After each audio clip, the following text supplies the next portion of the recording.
Yeah. Well, first off, we knew coming into here, it's just not a very difficult place to play because of your fans. It's a difficult place to play because of the team you got between those lines.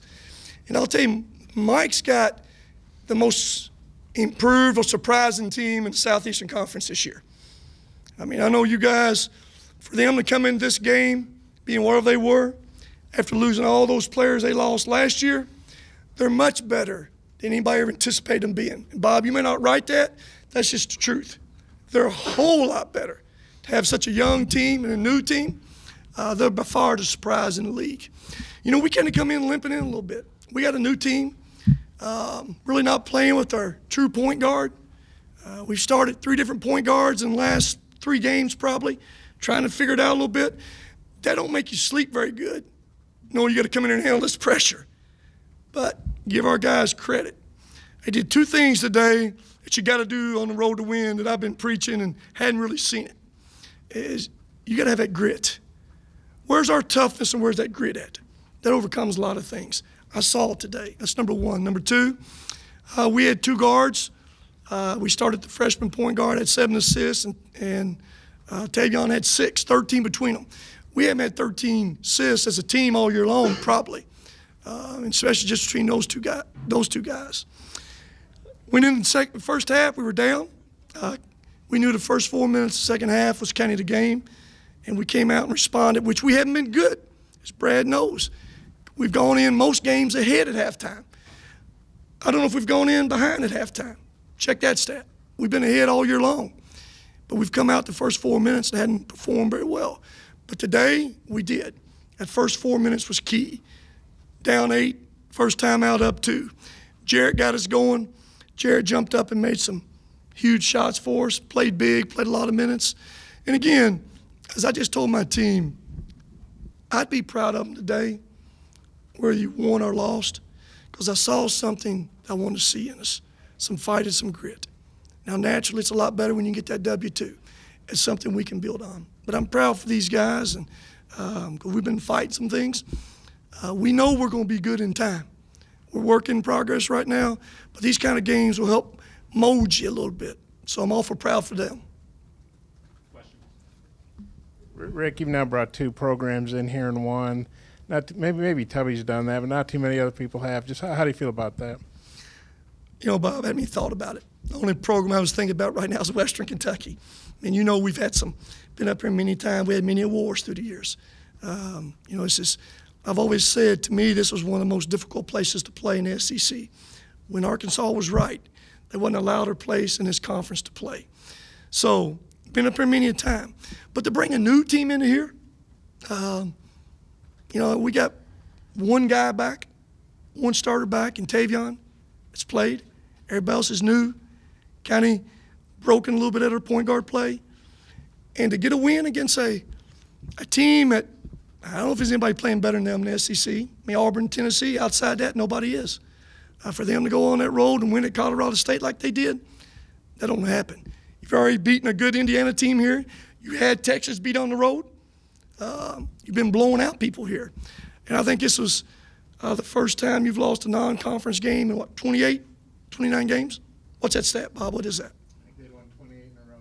28 in a row. So to do all that, I don't think about bringing the other team in here. I'm proud of this team.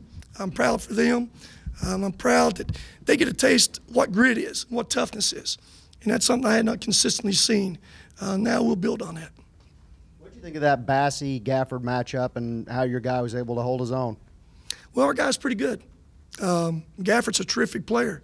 You know, I think Charles, from the tip, had to understand what we said, how fast Gafford is in transition.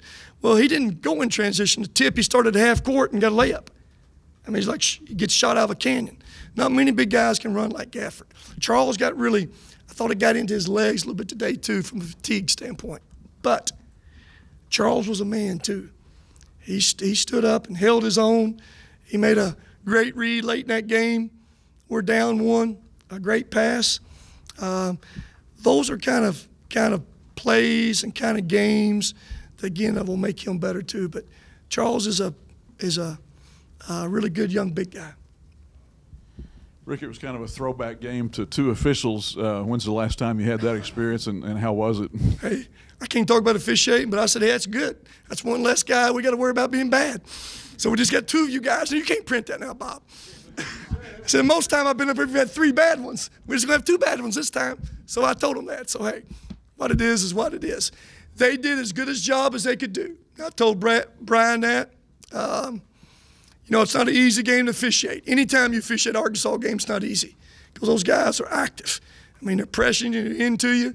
But as good as they could call it, and y'all know I was on them too, but we got as good as calls games we can get. We shoot more free throws than Arkansas does. That's a good stat for us, on the road in particular.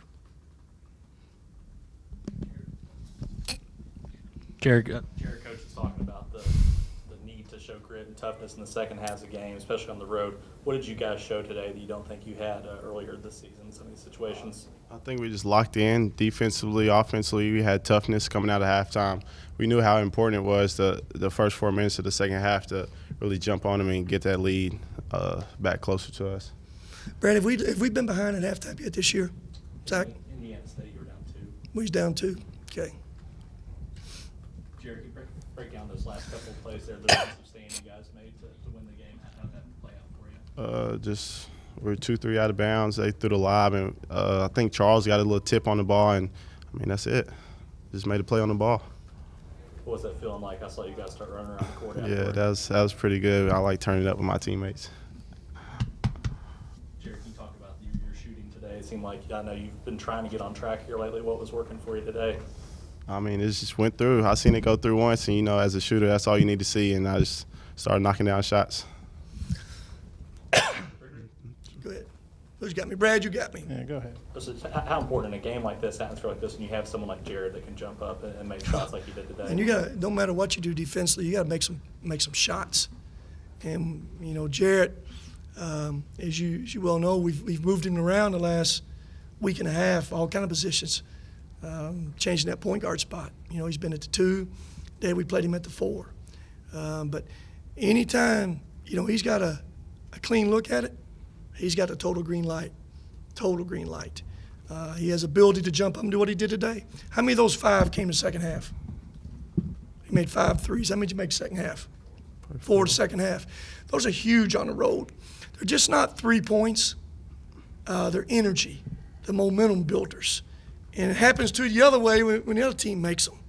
You know, we had a bad play up 3 or 4, Josh's play. He just hands a casual handoff that leads to a basket and a foul, and Josh gets dismissed from the game. That's a horrible play right there on our part. Now, we got to play the rest of the game without him. That's not easy. Again, that's why I'm proud for these guys. We had guys come in and play with grit and toughness. And grit and toughness overcome a lot of talent most of the time. And again, particularly on the road, you got to have it. You find out what you're made of. Everybody's good at home. Those teams can go on the road and win.